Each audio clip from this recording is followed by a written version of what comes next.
What's at stake in Syria's convulsions? Do Trump's national security appointees form a coherent team? Why is healthcare taking the spotlight right now, but in such a sick way? And what about Trump's economic team? Are these guys primed to deliver low inflation and prosperity? Hello, everybody. I'm Graham Walker, coming to you today from the Independent Institute in Oakland, California. And welcome to Independent Outlook. I've got some experts lined up for you today to discuss these questions and more.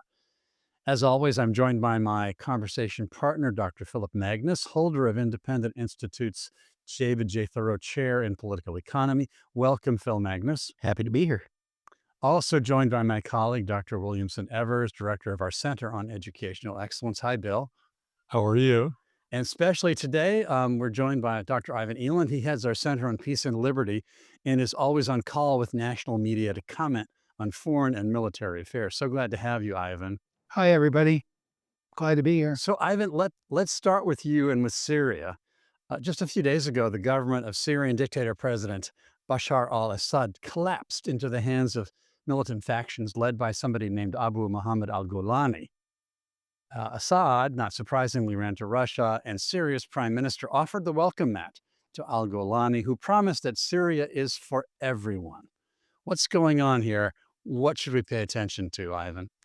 Well, we can pay attention to what happens after the revolution. The revolution is now started, but of course, revolutions never really end where they start. And of course, we've seen this in the Arab Spring, this,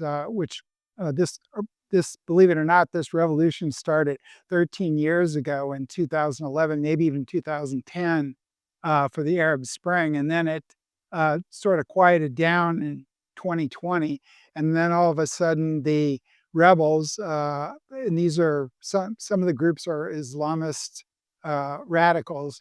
They took advantage of the other side being the Syrian government, Iran, and Iran's sponsor, the group that Iran sponsors, Hezbollah, and Russia, who is also helping support the Assad regime. They all are either distracted by the war, say in Ukraine for Russia, or they've recently come into harder times by being attacked in one way or another by the Israeli military. So they took advantage of this, all the supports of this illegitimate regime were sort of less strong, and they took advantage of that. And it's remarkable. Less than 2 weeks, 11 days, they made it to Damascus and overthrew the regime. Now what? Yeah, because there were like about 10,000 of them who overthrowing the Assad army of 130,000 plus 4,000 Russian troops plus Hezbollah. How in the world did this David and Goliath thing happen? I guess they were all distracted and depleted elsewhere.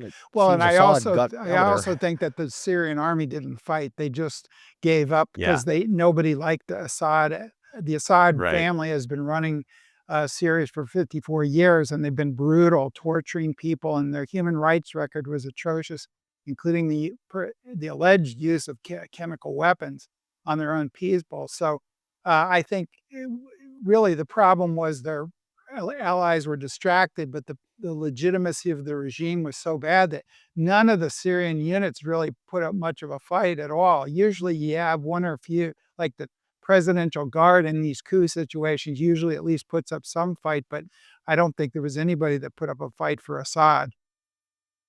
I read in The Atlantic a piece by Elliot Cohen, who argued that Iran and Russia are the big losers in this regime change in Syria. And the reason for that is that Russia is depleted by being distracted in Ukraine with its military establishment bogged down. And Iran, of course, overextended itself and didn't really anticipate the Israeli responses to October 7th. Are Iran and Russia the big losers here? And what does that mean for the U.S.? Yeah, I would say they are. I think the temptation, though, from U.S. policy perspective is to leap in here and get as much advantage as we can. And you say, well, what's that? And that's the key question. What are we getting out of it security-wise? I mean, we've caused so many of the problems that exist in Syria. Not all of them. Obviously, you have Iran meddling, you have Turkey meddling, you have Russia meddling, but we did try to overthrow Assad, and would create a big vacuum for ISIS, and then we had to go back into Iraq and Syria to combat the ISIS. And supposedly we have 900 troops still there in northeastern Syria uh, to try to fight the remnants of ISIS. Of course, it was justified to Trump during the first Trump administration as protecting the oil in Syria. Well, there's not that much oil and it's not very valuable. So what are they still doing there is the big question. And I think the United States would actually be better just to stay. We're pulling out. The Syrians have to decide this, and future meddling is going to lead to future problems, I think, and there may be a continued civil war, but it's not.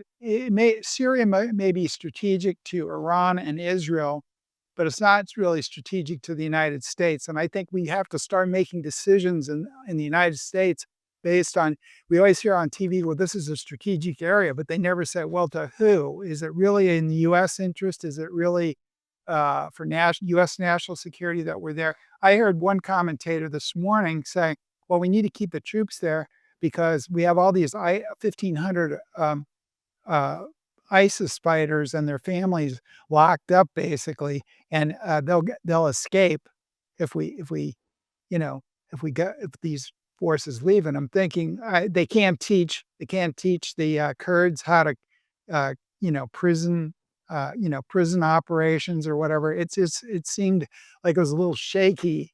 So no one, I think, really knows why they're still there other than to get the damage. And they were really still trying to overthrow Assad from being there. And now it's been done. I don't think they had much to do with it. But so the question is, the U.S., I think, would have a better role in being an honest broker among the factions, because we already have fighting between the Turkish sponsored rebels and the Kurds, because the Turks have supported these rebels, and now they want their payback. And what they want is for them to attack the Kurds, and because the Turks regard the Kurds in Syria as helping the PKK rebels, the Kurdish rebels in Turkey. So that's Turkey's big thing. They want that border cleared. They want and they want the Kurds put down. And so there's already been some skirmishing. And then we've got U.S. bombing ISIS and Israel bombing the chemical weapons in Syria, and also creating a buffer along the Golan Heights, the occupied Golan Heights. And so we've got all these people are already meddling in the outcome. So I'm a little bit pessimistic that they can, create a situation where all the groups in Syria. I mean, this is just like Iraq, only worse. There's even more groups in Syria than there were in Iraq. So you So probably I were happy so with the Donald Trump's tweet the other day when he said, "Syria is a mess. The U.S. should have nothing to do with it. Well, Do not I get totally involved." agree with that. But, what we Okay. saw in the first Trump administration was, I think Trump has good inclinations in foreign policy, but he had a lot of hawks in his uh, advisors. And I guess we're going to discuss that next. But there's overwhelming amount of hawks in his designated people he wants to get in the top security positions. There's a couple like Tulsi Gabbard and um, their envoy from the Middle East that are a little bit less interventionist, but Mhm. mainly the Secretary of Defense, the Secretary of State, the National Security Advisor. If they all get confirmed, they're all hawks as well. So he may Yeah, we're not be able we're to. headed. He tried to get the forces out of there as he did in Afghanistan, and the military and the defense establishment, the security establishment, managed to convince him not to do it. Let's go back there in a so minute, but Bill had a comment. yeah, it's interesting that the uh, Syrian Arab Army, which is the Assad government forces, collapsed so quickly because the officer corps is from the Alawite sect, which is a breakoff branch of Shiite Islam, and it's a minority, but it's dominated the Ba'athist Party and the Assad regime in Syria.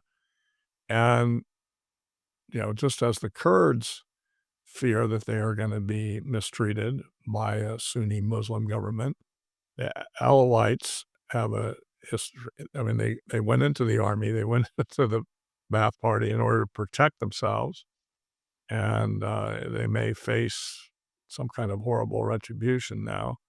It's interesting that that collapsed so quickly. In terms of the Kurds, it's a fascinating case because the Kurds are led by anarcho-communists. So it's actually one of the more interesting situations in world history that the U.S. government is supporting left-wing anti-private property anarchists. Nothing like classical liberals, but but it's still an unusual situation.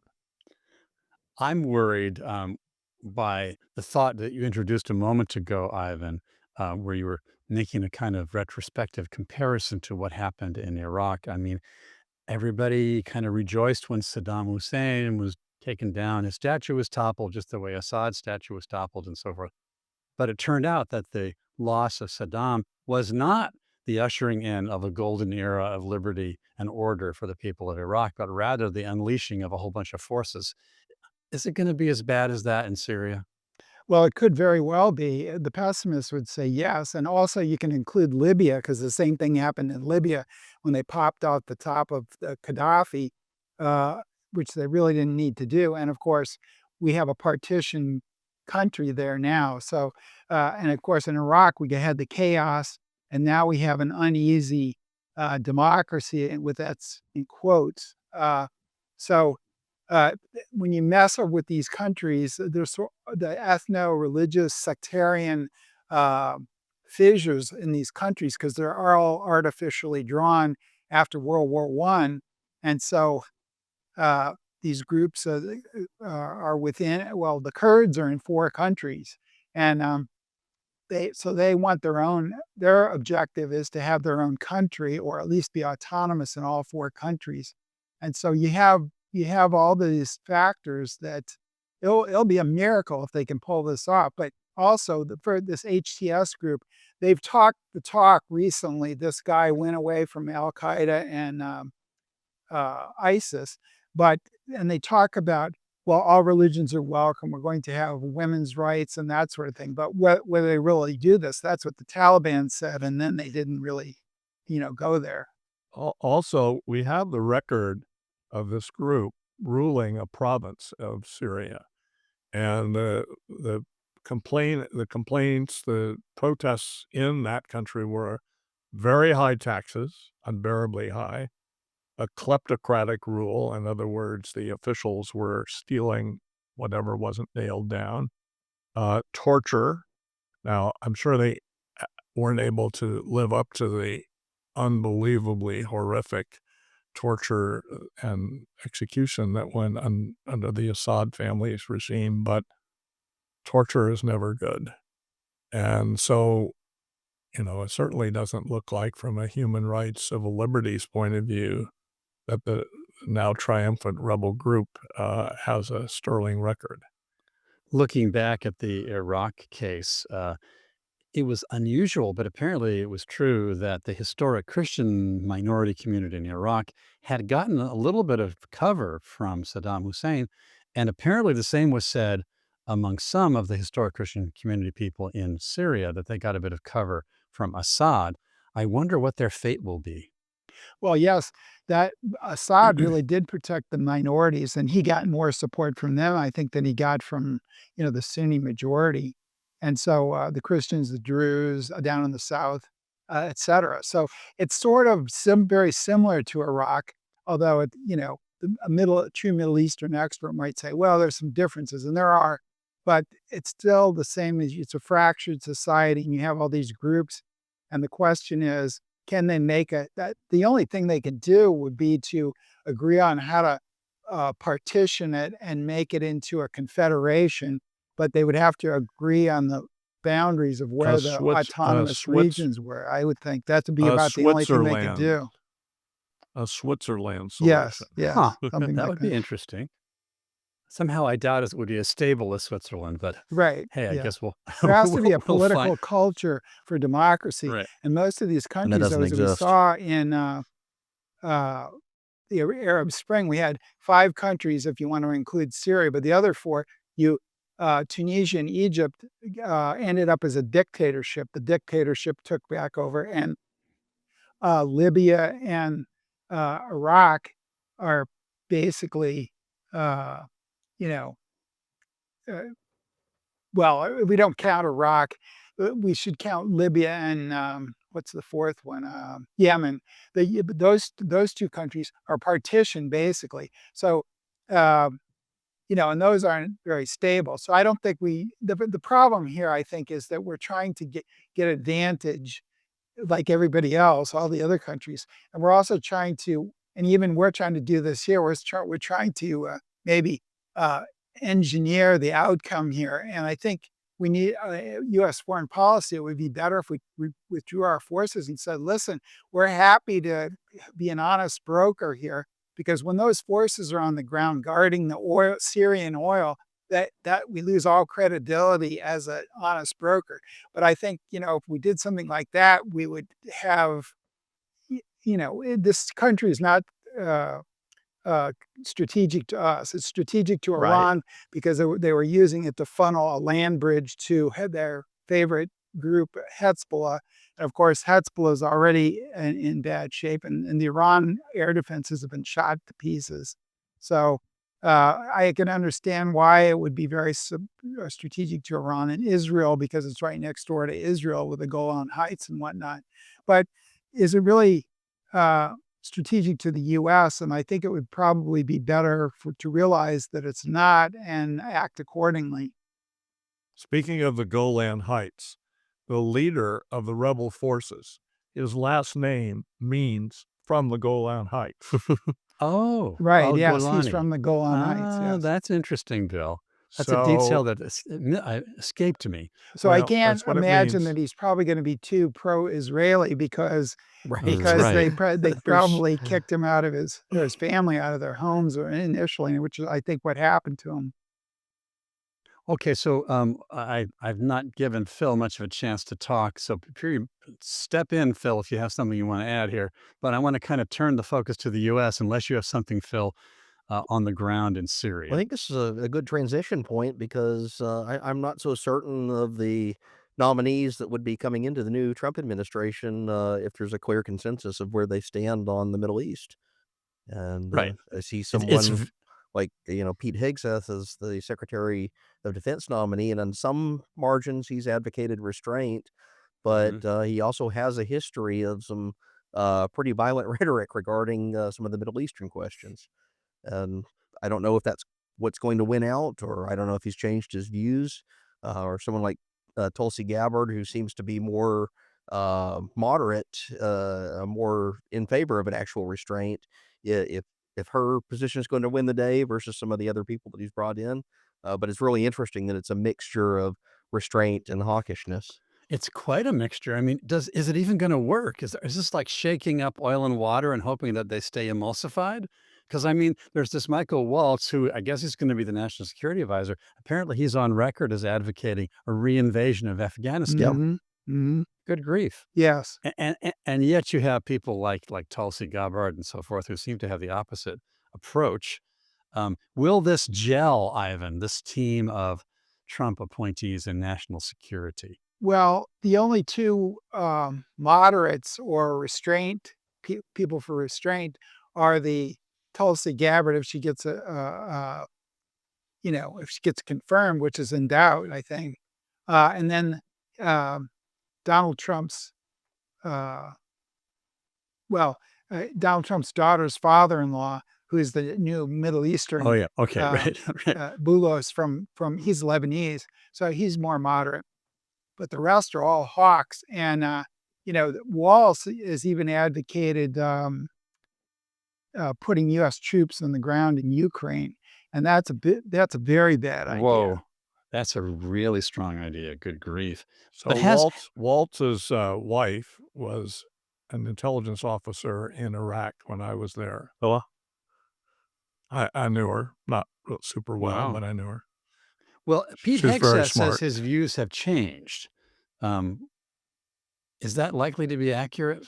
Well, he's changed on the at least rhetorically on the Iraq War because he was really pro Iraq War, um, but he's since said that well we probably should have just left Saddam there and we wouldn't have the Iran increasing its influence, which anybody could have told him that before the war started. And I was one of those Some people who did. were telling him and they didn't Right. do anything about it. But so I think, but as far as Iran, he's an ultra hawk on Iran. And I think, the president to be, I think has some tendencies. Now, there's also been some, to be fair, there's also been some talk about an overture to Iran by Trump because Iran has been weakened, and Right. because all of these reasons, the war and the Hezbollah in Gaza have been,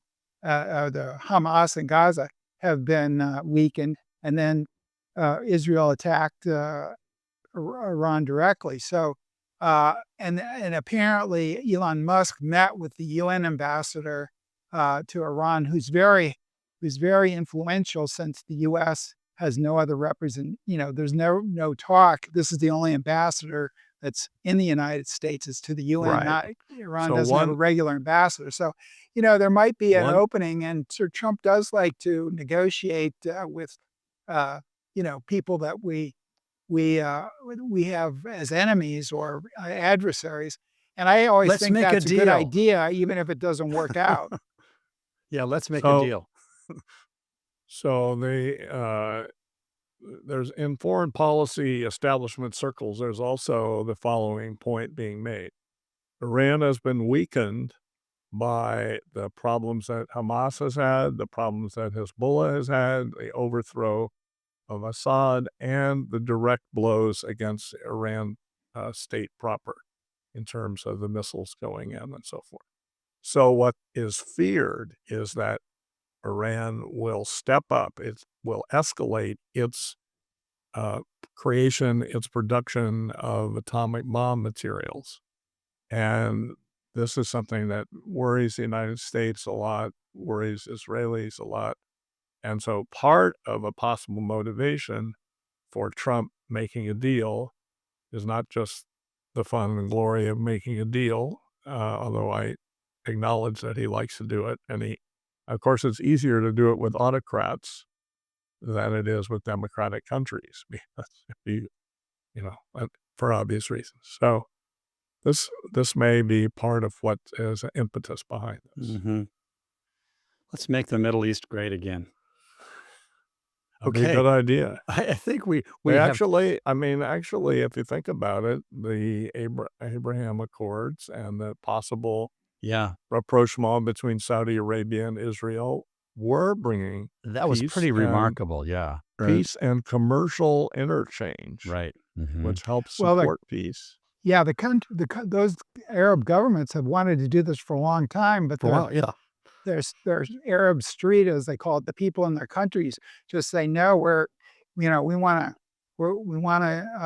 Israel to give Palestinians a state, and so that's the sticking question. And Hamas has made that more relevant now, and of course Israel in the long term is going to have a problem of what to do with Hamas. You could end up with a situation like the U.S. had in Iraq, where it becomes a guerrilla warfare, and they just can't. It's just a mess for years to come. We are grateful for your insight on these things, Ivan. We're going to turn the page and talk about some other items. Thanks for joining us for this part of the conversation. Much appreciated. Thanks for having me. So, my remaining colleagues here, let's talk about some of Trump's other appointees. How about Robert Kennedy Jr.? I mean, uh, he's got a public presence that Trump could hardly resist. It seems to me, and nowadays more and more people actually have been taking seriously his claims about fluoridation and vaccine and autism and so forth. Um, have either of you changed your mind about? I I find him the most difficult to swallow of all of Trump's proposed nominees. I will say that my friend Scott Atlas is also a friend of the Independent Institute, but is based basically at the Hoover Institution. He says, well, he's raising important questions, which is a good way of saying, I probably think he's wrong on most of those questions, but it never hurts to look at them again. I I find him, there's a few things where he's advancing freedom, like the freedom to drink dangerous, raw, unpasteurized milk, which you should have that freedom.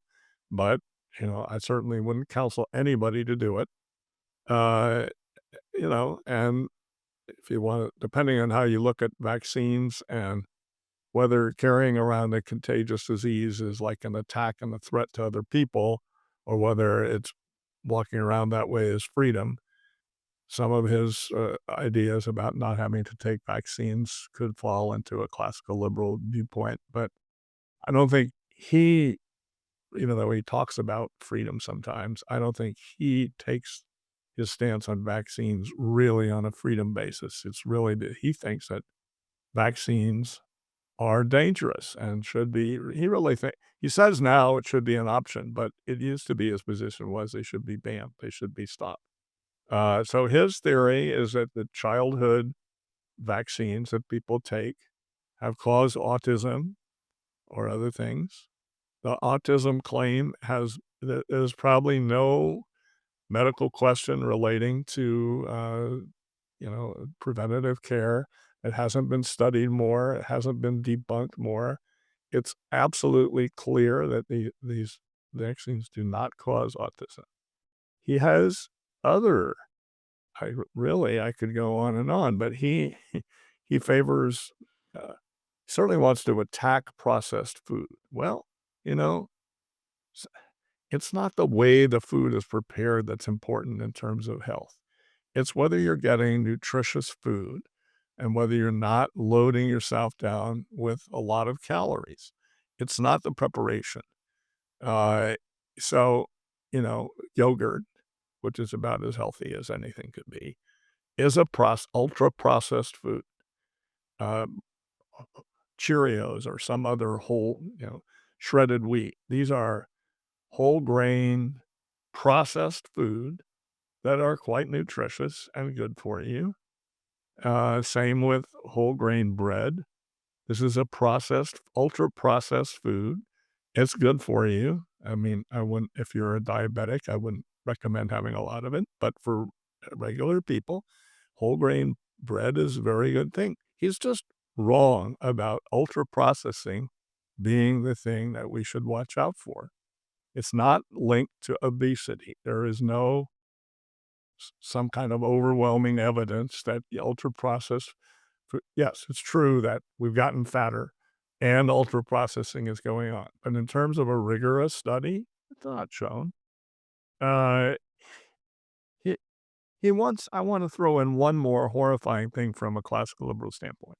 He wants to go legally after medical journals who publish research that he doesn't like. And he wants to go after newspapers who print things on health that he disagrees with. This is a terrible attack on the First Amendment as well as the scientific process. So it's really troubling. And I don't want to say, oh, he's a conspiracy theorist, because that's not the point. He's just wrong, and he doesn't have the kind of analytic mind. He has forcefulness, confidence in his wrongness. Conspiracy, conspiracy Conspiracy, whatever, conspiracy just means people are doing things in private. It's an empirical question of whether there are, of course, people who do things in private. We all probably talk to our spouses and things like that in private. I don't think that word doesn't take us anywhere. The question is, what would he do to the American public and our rights? I mean, he claimed that COVID was an engineered disease in order to attack blacks and whites, and that Chinese and Ashkenazi Jews were immune. This is a kind of very crackpot theory. Yeah, right. Oh, Bill, what if he used his bully pulpit against processing food, but didn't actually use the power of the government to stop it? That's not that bad, but the problem is he's presiding over something that has a lot of power Yeah. over the Hmm. food industry, and it, he will be fostering unscientific attitudes in the public. It's hard to foster scientific attitudes in the public. It's an interesting scenario because, the track record of the public health authorities over the past That 4 years has been COVID. that's brought us Yeah, this. they've Phil is opened the absolutely right. door to where he is. I mean, when the bar is Anthony Fauci, I Yeah, mean, there was basically that's no right. science operating whatsoever at any level of the federal government that made any That was sense. politics and not science. And Scott Atlas's book, A, a, a Plague on Our House, Yeah, is a great account of this. But that doesn't mean we should have a public health figure who believes we should ban canola oil and sunflower oil. Well, The it's man believes they are just poison, and he is completely wrong. They what have yeah. been widely and deeply studied. Well, one of the points he was going on about the other day was the high fructose corn syrup that's in all sorts of products. And, here's an interesting internal contradiction in the Trump administration. We wouldn't have high fructose corn syrup and Coca-Cola and then all our candy and snack foods if we didn't have all these sugar tariffs and corn subsidies in place. That's right. That's right. It would default to the world market of what we find in any other country on earth, That's where right. natural sugar is the standard thing. So he's in some sense he's identified. Okay, maybe there's a problem with the fact that we But have he certainly doesn't have the right solution on this. And exactly, and his boss Donald Trump seems to be going in the other direction on well, the exact his thing. his boss does love hamburgers, so Yeah. we'll. Well, But that was a fun photo of McDonald's being served RFK yeah, Jr. yeah. Hey, wait.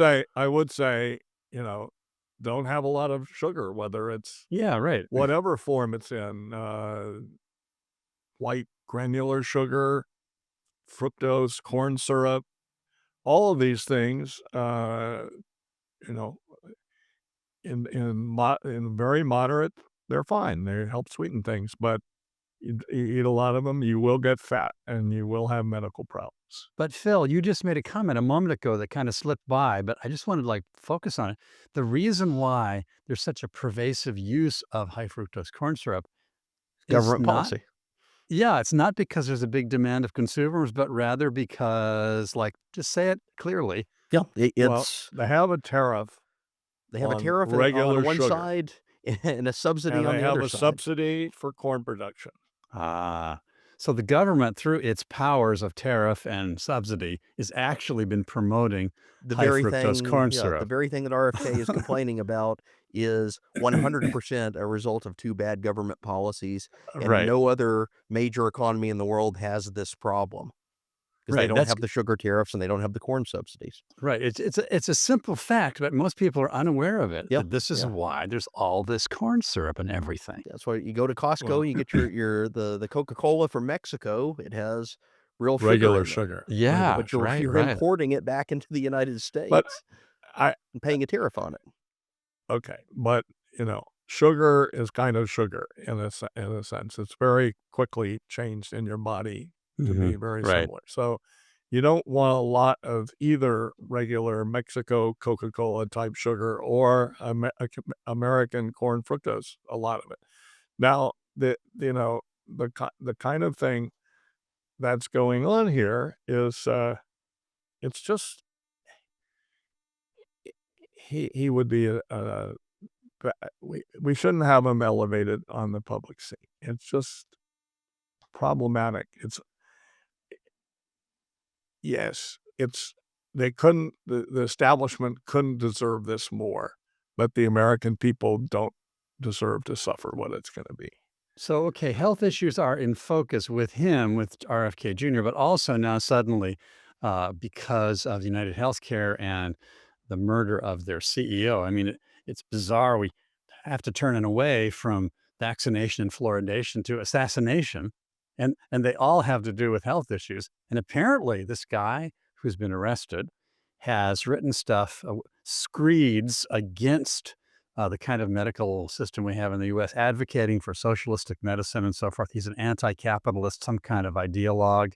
I guess he learned that in the Ivy League. What's what's going on here is people are lionizing him as if he were some kind of a hero. And so for Phil Magnus, like the question is American health care and American health insurance so bad that really it's kind of like time to kill some of the guys? Well, here's the interesting thing. I mean, American healthcare is far from an ideal system, but it's mainly that way because it's not a true market. It's not a price system. It's one of the most heavily regulated, government interfered with industries in the entire economy. It's something that, Mhm. you know, better part of a century of government interference in the healthcare sector has created this system of bureaucracy, no functional prices. You can't walk into a hospital and ask for a price on a procedure and get a clear answer from it. They have to consult the bureaucratic books that tell how The much to be code. reimbursed on. It's just an absurdity. So there is a genuine grievance with the state of the healthcare industry, but it's not profiteering. It's not capitalism that's the cause here. And Why and is it that classical liberals have so much trouble? I know it's practically the most hard thing to explain is how the Federal Reserve System works. Okay. But the next most hard, difficult thing to explain to the general public is how the health system works. And we getting nowhere realistically in rolling this back. The Republicans have kind of given up on repealing Obamacare. I'm not saying that Trump won't try and make some modifications, maybe even some big ones. But it, it the Republicans never had an alternative that they fought for, and they don't now. well, it's an area where it's very easy to dispense rents. It's very easy to give out favors. A lot of it's extremely opaque in its pricing and funding mechanisms. There's heavy involvement of government grants and government subsidies. You have these ostensibly nonprofit hospitals that have privileged status under the tax system and the government, and yet they're turning millions of dollars in profits that an actual person would look at on the street, and they're saying, "Hey, this kind of does look like it's unfair." It Yeah. does kind of look like a villainous caricature of capitalism. And then you Uh, overlay that, you've got an academic establishment that is ideologically wedded to getting a single payer, yeah. socialized healthcare system.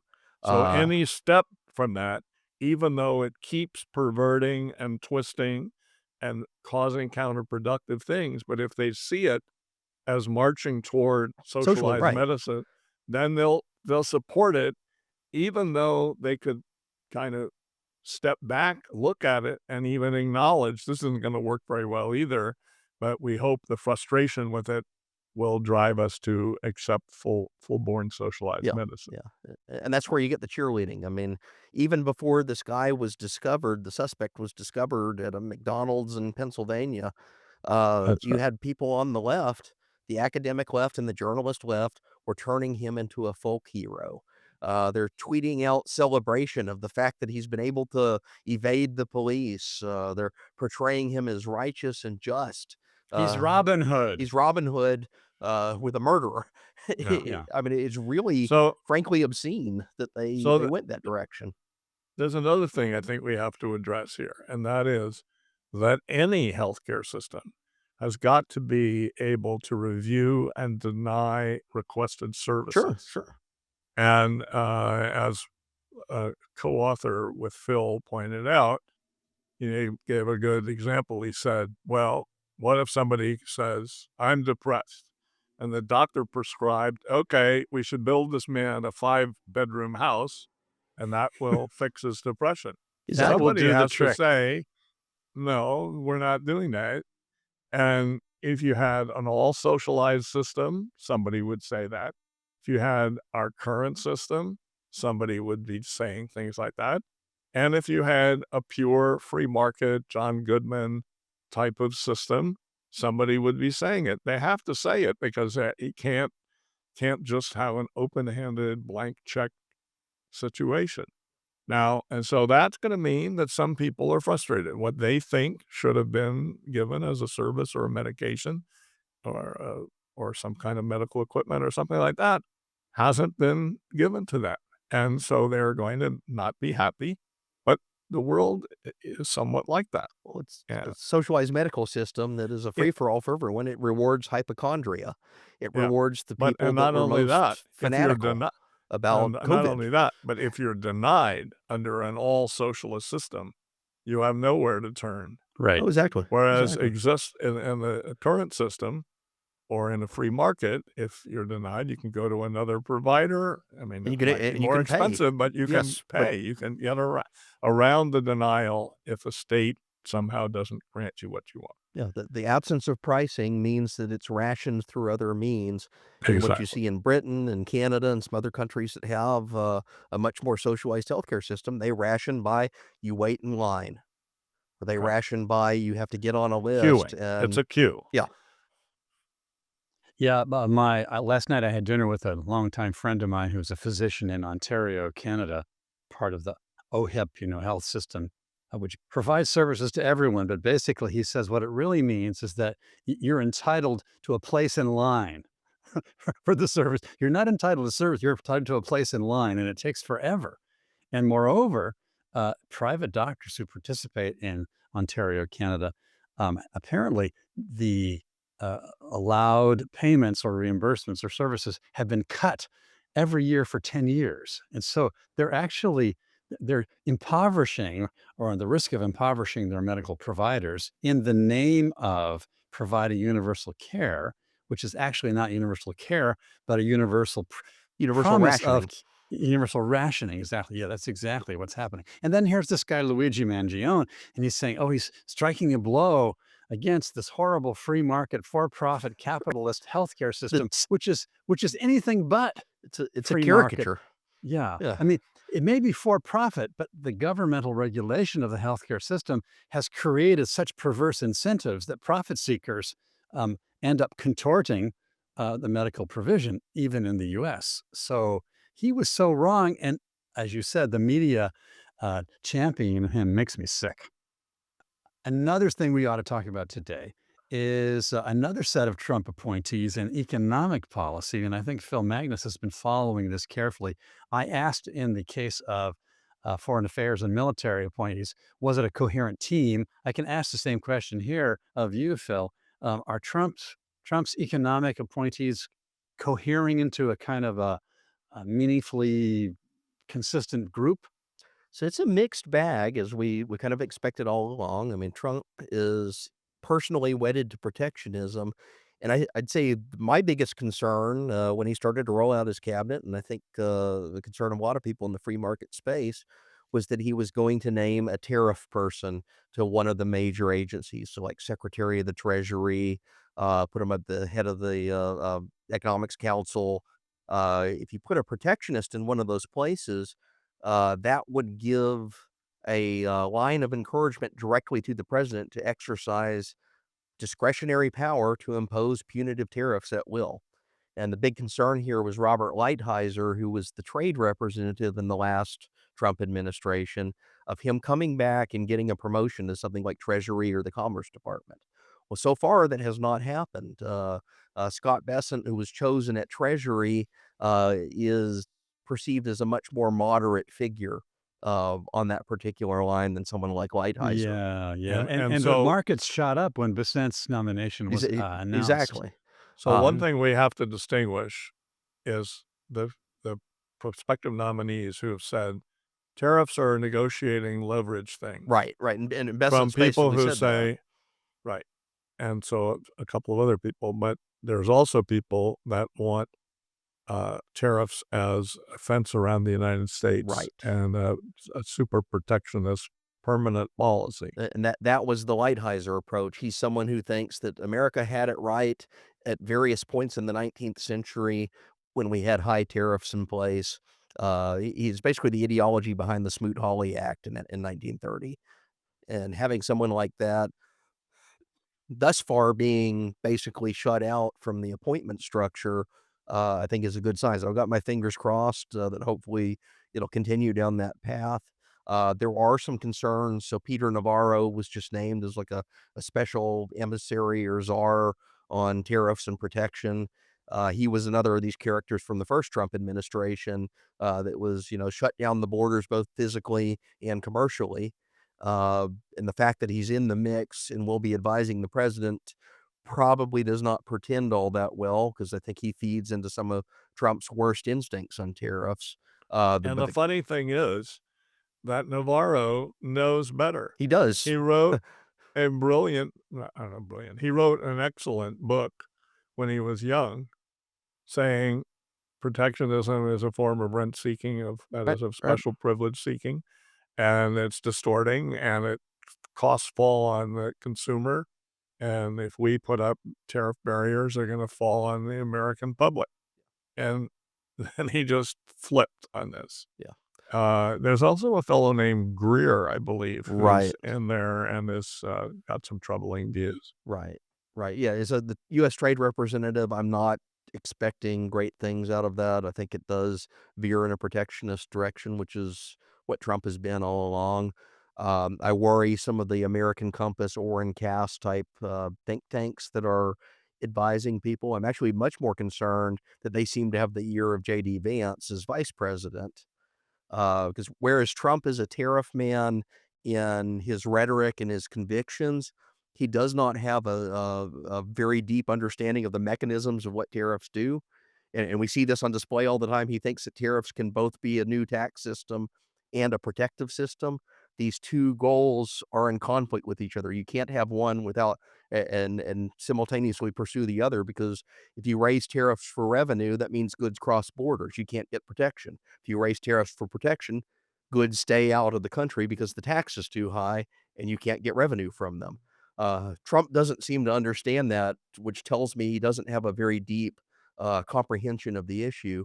Whereas someone like Vance, Orrin Cass, Lighthizer, and Navarro, at least for political reasons, seem to subscribe to this ideology where tariffs are like this, it's almost like a right-wing version of central planning, where you can order the economy in such a way that you get the industries that you strategically want, you keep out things that you dislike, and steer the economy supposedly to prosperity, which I think is utter nonsense. I mean, it fails for the same reason that Soviet 5-year plans fail.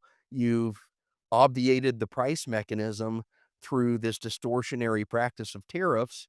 And as soon as that's in place, the vultures descend, the rent seekers descend, the tariff becomes entrenched and impossible to change. And you're basically And, saddled with a bad policy. and you saw under the first Trump administration, hundreds of companies, thousands of companies coming in and saying, well, we need an exemption. And then there are political transactions, whether in public or somewhere behind people's back. Yeah. And it's one of these issues also, I think that there are elements on the political left that are very conducive to protectionism. Yeah. Bernie Sanders and Trump are not all that far apart when it comes to their tariff policies. The New York Times was providing a cheerleading forum for Lighthizer to be appointed to something. They kept bringing in all these op-eds that were saying Lighthizer is the way to go in the Trump Treasury Department and stuff. I mean, this is a paper that's to the left of the left in terms of its economic views, and it favors the same tariffs that some of these protectionist cranks favor. And I think it brings us back to like a horseshoe of economic planners versus economic free markets. And you got planners on the left, planners on the right, converging around tariffs. But then you have free market voices that are, it's going to be a role that I think most of us will have to play probably for the next 4 years in continuing to make that case for free trade on principle and evidence. So I think, there's some grounds for hope in that the people that want to just use it for leverage, the uh, Stephen Moores of the Yeah. world and so forth, they are in the mix still. And yet They the other prevail in problem, some of the discussions over these ideologues, basically. yes, but there's also the attempt to woo the trade unions, the labor unions, many labor unions.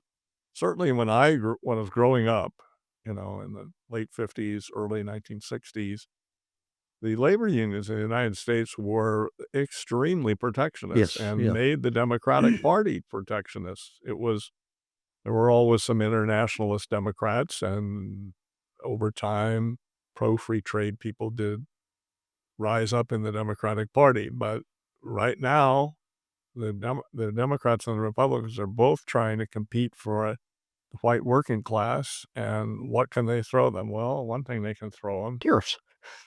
which at first glance seem to be favorable. Obviously, we have a deeper understanding of how they actually will end up hurting those workers. Yeah. But We can't talk about Trump's economic policy and prospects without mentioning Elon Musk and Vivek Ramaswamy. Of course, Elon apparently he is the solution to every problem. He's kind of a panacea. It seems like you toss Elon wherever you have a problem. But regarding the government efficiency, so-called department, I'm having trouble understanding, Phil, how a massive reduction in federal expenditures could be achieved while keeping off the table the largest elements of the federal Yes. budget, Yes. namely transfer payments and interest on the debt. Yeah. I mean, these things are off the table. And what percentage of the whole are transfer payments and interest, do you I think? mean, transfer payments and interest are probably the two biggest components. I mean, you're talking trillions of dollars every year, whereas they're debating over maybe we can change $10 billion here, we can save $15 billion there. It's yeah, but a they're drop talking in the about bucket. true 2 trillion. Yeah, And you know, if if you delete agencies, if you delete programs, if you radically change the defense posture of the United States, you could do that. And you'd certainly have to get big gains out of reorienting the Defense Department. right, right. But let's say you have no more fighter aircraft and you just use drones. Um, you know, You could things save like money. that. Retire aircraft carriers. I mean, there are things that you could do that start to add up. Yeah, A billion here, a billion there. Pretty soon it adds up to real money. and you do have to start somewhere. So I applaud the effort to rein in, the $1,000 toilet seats that the Pentagon has been purchasing. I applaud the effort to find very obvious instances of waste and bring it under control. I mean, I find it completely obnoxious that even small amounts of my tax dollars are funding crazy left wing advocacy under the name of doing science and academia and social sciences, even though it's just a drop in the bucket. So yes, there's rooms to start on some smaller programs.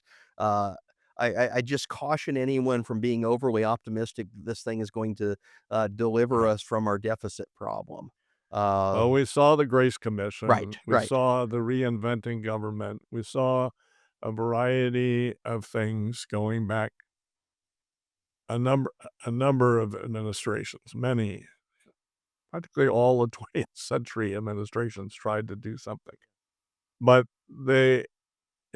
I think it's great to have this goal. Yeah, I yeah. mean, Oh, yeah, as definitely. I said to somebody, I know people who think the government was too big under Thomas Jefferson. Okay, so there are a lot of views out there, Yeah. but the point is, these guys have a lot of panache.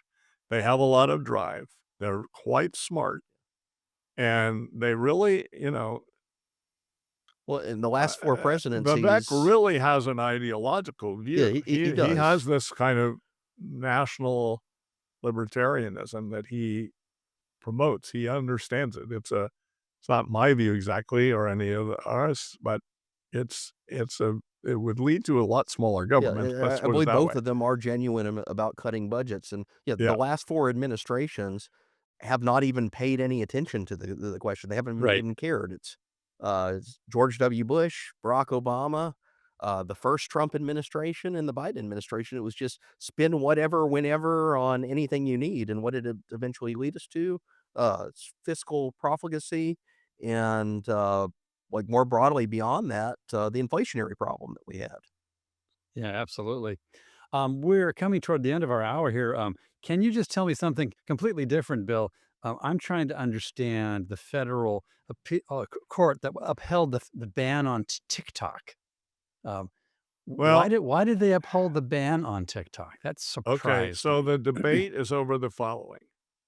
It's Chinese owned, and people give some information to it, and it can glean some information about people from what they submit and how they interact with it. Now, the problem is, if you effectively shut down, so you can say, oh, they're just having to sell it. No, you can't really sell it because you need the algorithm. China will not let them sell the algorithm. Therefore, you can't sell it. Even if China said, oh, sure, sell the algorithm, it'd be very complicated. There would be antitrust problems. There would be capitalization problems for the purchaser. It's just essentially they're really banning it. Now, the ACLU, PEN America, various civil liberties groups point out the following. What do you think you're doing? You are denying First Amendment rights to 170 million regular users of TikTok, and you don't have a compelling state interest. If you're going to infringe on a fundamental right, which free speech certainly is, you better have a serious, imminent, that means right now looming, threat to national security or some other public safety thing, and they don't have it. They don't have it. This is just convenient. It's also something that Facebook has put its major international lobbyist, Nick, yeah, and he unfortunately comes from a very attenuated classical liberal party in Britain, but we all have our burdens to bear, we classical liberals. Anyway, he's been their lobbyist, and Facebook would love to shut down TikTok because they hope they would move into the market space. This is a So I think bootlegger's Baptist argument Oh it's every yeah, time one of a these definitely. things plays out. it's a very Hmm. bad thing. I think we should also not neglect this fellow Brendan Carr, who's coming in at the Federal Trade Well, Commission. he's I going mean, to fix the Federal The Communications communications FCC, commission. yeah. So Well, it's he's a going to fix related, fix the censorship, right? yeah, he's for this TikTok ban, but he also wants to. So there's a thing called Section 230, which Right, says right. that if you're a platform operator in the media, the people who post on your platform, you don't have to be responsible for that. You're just holding the platform and they're doing their thing. And if somebody has a problem, a legal problem with them, you go after the poster. You go after the person who puts Yeah, the it's tape up there or insulation the from content. liability. Right. Now, Uh, that doesn't mean that the people that are running the platform can't edit. They can't say, I want to block this person. He's a National Socialist. He's a violent communist. He's a racist that I don't want on my platform. They can still do that, but they're held. You couldn't operate these platforms if they had to monitor in detail every single everything post that was on there, posted. yeah. Yeah. So if you get rid of this Section 230, that essentially ends the media.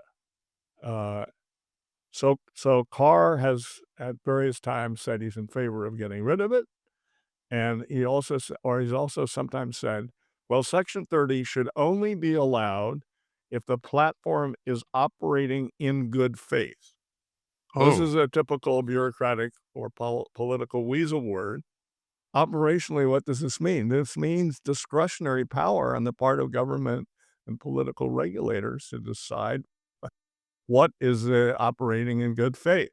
So this is not a person we really want in charge of a speech and broadcast and cable and internet agency. Carr has not gone as far as Trump in the following sense. Trump at various times, and it's not clear how, just like whether he's going to go after the Biden family, has kind of modified his position back to what he had toward Hillary Clinton during his own administration, where he didn't prosecute her. I think it looks now like he's not going to actually go after the Biden family, which I think is probably healthy for our political culture that he not do that. But even though they did some bad things, I mean, they clearly had an influence peddling racket. But Trump has said that he wants to yank broadcast licenses, and he relies on the fact that hidden in the Federal Communications Act is that the licensees are supposed to operate in the public interest. And so the regulators can go after And them. broadly define that. Yeah. Yes. So again, it's one of these slippery words that gives a loophole you can drive a truck through, or whatever you want to say. Now, really, of course, classical liberals, going back to Ronald Coase and other people, have long said, and people who have looked into the history of this have long said, that there's no reason homesteading principles cannot apply to at least the broadcast airways. Now, cable is obviously done in a different way, but point is, we don't really have the supposed, and it was false even then, scarcity argument for regulating the broadcasting sphere. Operating under court decisions from the 1930s with commensurate understanding of technology. Right. They were wrong then, and the technology has made for a much huger diversity of transmitters. So I'm not pleased with him, and this is an area that we have to watch. His on his good side, because I think I have to be fair to these people, he has correctly pointed out that the major social media companies connived. I'm not saying they didn't have a property right to do it, but they connived and they supported this news shield thing in order to exclude things that they didn't like during the COVID lockdown and in relation to other public policy issues. So he's right to be alert to that, but look at Musk's purchase of Twitter/X. This addressed it. There's plenty of freedom now in that space. So anyway, I think we need to watch Mr. Carr and see. All these people, by the way, were going into their previous views. The president and the president's staff is really going to be decisive. In other words, that's true. J.D. Vance has some view. Marco Rubio has some view. You know what? If Trump and the immediate White House staff doesn't want to do that, they're not going to do it, or they're going to be on. So,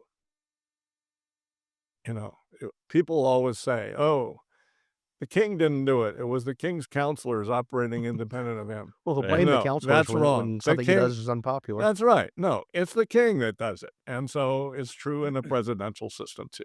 Absolutely. Well, thank you both for unpacking some of these tangled webs for us. We are, you might say, here at Independent Institute, kind of always on patrol to watch for the fate of liberty as these policy issues get worked out one way or another. And we'll keep you all informed as best we can. Of course, I invite our friends and viewers also to visit frequently our webpage, independent.org, where we always have a bunch of new, interesting, and well-researched pieces that are worth reading. I just was checking the webpage today. You should go there and see what we've recently written about some of these and other topics. So again, Phil Magnus, thank you. Thanks. And Bill Evers, for you too, thanks. Thank you. Come back next time to Independent Outlook. Take care, everybody.